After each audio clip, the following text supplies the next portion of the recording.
सो hey guys, कैसे हो आप सभी लोग। Welcome back to my channel एजी अनाय मांगा। तो गाइस, आज मैं एक्सप्लेन करने जा रहा हूँ बुक ऑफ एस्पर का एपिसोड नंबर 733 को, जो कि काफी ज्यादा अमेजिंग होने वाला है। इसलिए पहले ही वीडियो को like, share, comment and hype जरूर से कर देना। बाकी जिन लोगों ने भी अभी तक इसका पिछला एपिसोड नहीं देखा है, तो मैंने उस एपिसोड का लिंक इस वीडियो के नीचे डिस्क्रिप्शन में दे दिया है। आप लोग जाकर के पहले उस एपिसोड को देख लीजिए, और जिन्होंने ऑलरेडी देख रखा है तो उनके लिए शुरू करते हैं हमारा आज का ये वाला एपिसोड। लेकिन उससे पहले Anil Raj Purohit and Ashura gaming, thank you for joining and rejoining Zufen silver demons, and also thanks to MD Mehndi for joining Zufen golden demons. बाकी के लोग भी अगर मेंबरशिप को ज्वाइन करना चाहते हैं तो नीचे दिए गए ज्वाइन बटन पर जाकर मेंबरशिप को ले सकते हैं। तो अब इस एपिसोड की स्टार्टिंग में हमें 3 दिन बाद का सीन दिखाया जाता है। यहाँ पे कि 3 दिन बाद बीच टीमिंग सेक्ट का सेक्ट लीडर और उसके सभी लोग वापस उस जगह पर लौट आए होते हैं, यानी कि वही एबिसल दलदल वाली जगह पर जहाँ पे कि ज़ूफेन डूबा था। तो आज के दिन सेक्ट लीडर अपने एल्डर्स और वेनेबल्स से कहता है कि हम सभी लोग जल्द ही प्योरिफिकेशन के रिचुअल का मजा लेने वाले हैं, लेकिन उससे पहले हम लोग अपने 3 बदमाशों को संबोधित करेंगे जो कि 3 दिन पहले हमारे सेक्ट में जबरदस्ती घुसपैठ कर आए थे।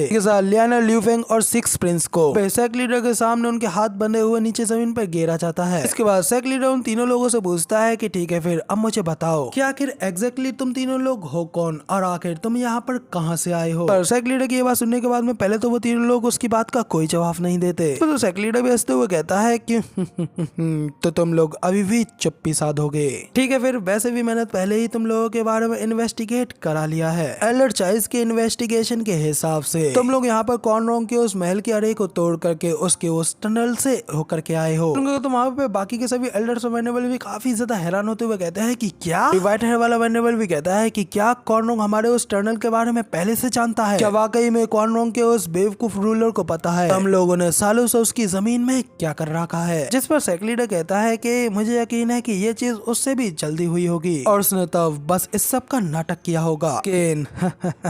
अब तो उसका पर्दाफाश हो गया है। इससे न केवल कॉर्नरोंग की ह्यूमिलिएशन का खुलासा होगा, बल्कि इससे हमारे बीच टीमिंग सेक्ट की इमेज पे भी एक बड़ा झटका लगेगा। और अगर डबल ड्रैगन मैनर को इस बात की भनक भी लग गई कि एक एम्पायर का गार्डियन सेक्ट ही लीडर ने कही बात है कि तभी वो व्हाइट हेयर वाला वेनेबल बीच में कहता है, तो फिर इस चीज को सुनिश्चित करें कि ये बात बाहर ना निकले। क्या वो लड़का ज़ूफेन इस कॉर्नरोंग में खुद से नहीं आया था? तो फिर हम लोगों को बस उन सभी लोगों को ही रास्ते से हटाना होगा जिन्हें की इस सब चीज के बारे में पता है, और इस सब चीज का सारा दोष उनके ही सर पर डाल देना होगा। फिर उस पर यही इल्जाम आएगा कि उस कमीने ने इतना सारा अत्याचार किया, हत्याएं की और लूटपाट की। इससे पहले वो और भी बड़ा नुकसान करता, उससे पहले ही हमने उसे मार गिराया। सिक्स प्रिंस भी उन सब लोगों के ऊपर भड़कते हुए कहता है कि धिक्कार है तुम सभी कमीने लोगों के ऊपर। इतनी कमीनी और नीच हरकत करने के बावजूद भी तुम लोगों में इस चीज को स्वीकार करने की हिम्मत नहीं है। फिर भी हंसी की बात तो यह है कि तुम लोग यहाँ पर अपने आप को एक राइटियस सेक्ट बोलते हो।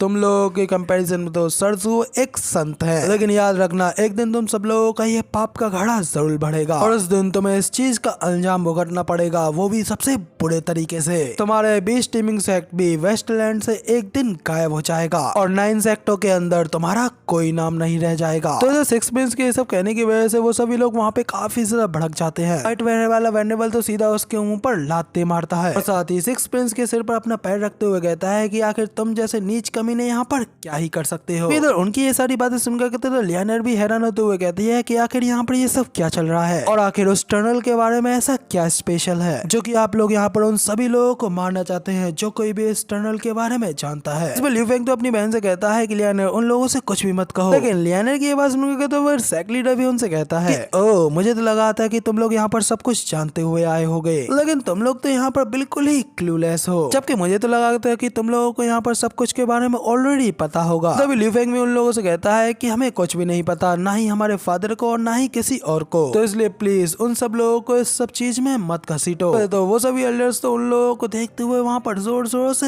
हंसने लगते हैं और तभी सिक्स प्रिंस कहता है कि मिस लियाना ये सभी लोग बेहद ही बड़े सीवेज हैं, इन लोगों के सामने इससे कोई फर्क नहीं पड़ता है कि हम लोगों को वो सुरंग किस तरीके से मिली है, क्योंकि उसके पास होने मात्र से ही ये लोग हमारी जान ले लेंगे और ये कॉर्नरोंग एम्पायर के ऊपर आने वाली वो विपत्ति है जिसे की कोई नहीं बच सकता। सेक्ट लीडर भी सिक्स प्रिंस की बात सुन कहता है कि हाँ बच्चे तुमने बिल्कुल सही कहा, इससे संबंधित हर बात को अब यहाँ पर हमेशा के लिए दबा दिया जाएगा। सुनकर लियानर भी काफी ज्यादा घबरा जाती है और सेक्ट लीडर से कहती है कि क्या आखिर तुम्हारे कहने का क्या मतलब है। सिक्स प्रिंस कहता है कि हम लोग ये जुआ हार चुके हैं। मैंने सोचा था कि सर जुओ इन सभी ट्रेटर, इन सभी धोखेबाजों को यहाँ पर मार डालेंगे और सच में बहुत करीब, हम लोग इस चीज के बहुत ही ज्यादा करीब थे, लेकिन आखिर पे सब यहाँ पर आखिरकार बदल गया। उसी वक्त इधर दूसरी ओर वहाँ पर फुल मून की रात निकल आई होती है। आसमान में पूरा चांद चमक रहा होता है। तब सेक्ट लीडर भी मुड़ के उस पूरे चांद को देखता है। इसके साथ ही वहाँ पर जो फूलों से बना बगीचा होता है अचानक वहाँ पर काली कीचड़ से भरे दलदल से चेंज होकर के खूबसूरत फूलों से भरी एक नदी में चेंज हो जाता है। तो देख करके तो वो सभी लोग भी काफी ज्यादा खुश होते हुए कहते हैं कि फाइनली सेलेस्टियल पूल आखिरकार ओपन हो ही गया। ये फूल आमतौर पर तो एबिसल के उस दलदल की तरह होते हैं, बेहद ही ज्यादा डेडली, जिसके कोई करीब भी जाता है तो वो इसे खत्म कर डालते हैं। लेकिन जब यहाँ पर फुल मून की रात निकल आती है तो ये सब एक सेलेस्टियल पूल में बदल जाते हैं, जो कि एक कल्टीवेटर के लिए बिल्कुल एक स्वर्ग, एक पैराडाइज की तरह है। अगर यहाँ पर कोई भी कल्टीवेटर एक दिन भी कल्टीवेट करता है तो उसको यहाँ पर बाहर की 1 साल की जितनी कल्टीवेशन पावर के बराबर पावर मिलेगी। और एक ऐसी मैजिकल, ऐसी आध्यात्मिक चीज को जन्म तो सिर्फ एक नेचर ही दे सकता है। पर वो दूसरा व्हाइट हेयर वाला वेनेबल सेक्ट लीडर से कहता है कि सेक्ट लीडर हमें यहाँ पर किसी का भी इंतजार नहीं करता और आज की ये रात किसी के भी लिए यहाँ पर उसकी सुहागरात से भी ज्यादा इम्पोर्टेंट है, इसलिए अब जल्दी से उसके अंदर चलिए, उसके अंदर चल के फिर हम सब लोग ट्रेन करते हैं। तभी दूसरा वाला सेक्ट लीडर को रोकते हुए कहता है कि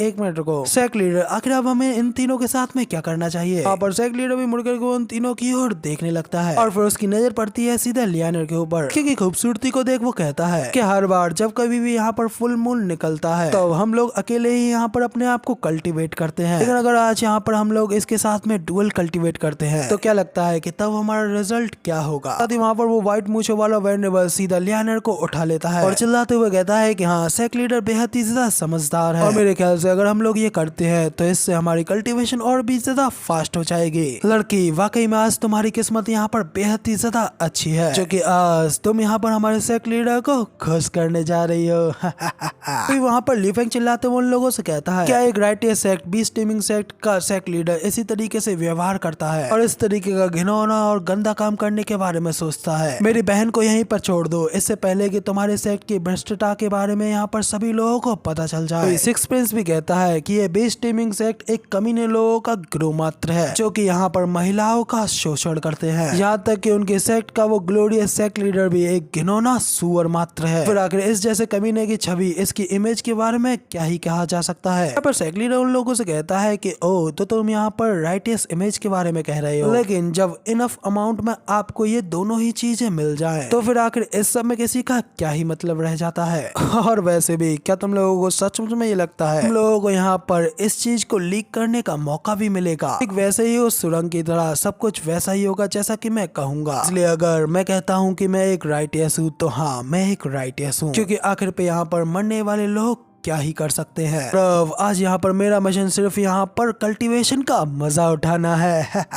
कह के सेक्ट लीडर वहाँ पर लियानर के ऊपरी कपड़े को फाड़ डालता है, उसकी खूबसूरती को देखते हुए कहता है कि हाँ, ये है एक असली खजाना। तो ल्यूफेंग भी चिल्लाते हुए उससे कहता है कि तू कमीने बास्टर्ड, मेरी बहन को छोड़ दे। सब कहते हुए ल्यूफेंग वहाँ पे अपनी बहन को बचाने के लिए झटपटाने लगता है। एल्डर के पैरों के नीचे से निकलने की उसके अंदर ताकत नहीं होती। लियानर भी वहाँ पर रोते हुए मदद की गुहार लगाने लगती है, चिल्लाते हुए कहती है कि प्लीज प्लीज कोई मुझे बचाओ। ज़ूफ़ेन आखिर तुम कहाँ हो, प्लीज यहाँ पे आकर के मुझे बचा लो। यहाँ पर सेक्ट लीडर उससे कहता है कि बेवकूफ लड़की, क्या तुमने यहाँ पर अपना दिमाग भी खो दिया है? अब तक तो दलदल के अंदर उस आदमी के टुकड़े टुकड़े हो गए होंगे। तुमने 3 दिन पहले उसका वो हाल खुद अपनी आंखों से देखा था, लेकिन फिर भी तुम यहाँ पर अभी भी उससे अपनी मदद की गुहार लगा रही हो। फिर तुम यहाँ पर उसके भूत से अपनी मदद मांग रही हो। यहाँ पर वो सभी एल्डर्स और वेनेबल यहाँ पर सेक्ट लीडर की उस सारी बातों के ऊपर मजा ले रहे होते हैं। दूसरी ओर हमें उस क्रेसेंट पूल के अंदर ज़ूफ़ेन डूबा होता है, वहाँ पे अचानक कुछ बुलबुले उठने लगते हैं। तो क्रेसेंट पूल का पानी वहाँ पर पूरी तरीके से नीला हो गया था, वो अचानक से धीरे धीरे वहाँ पर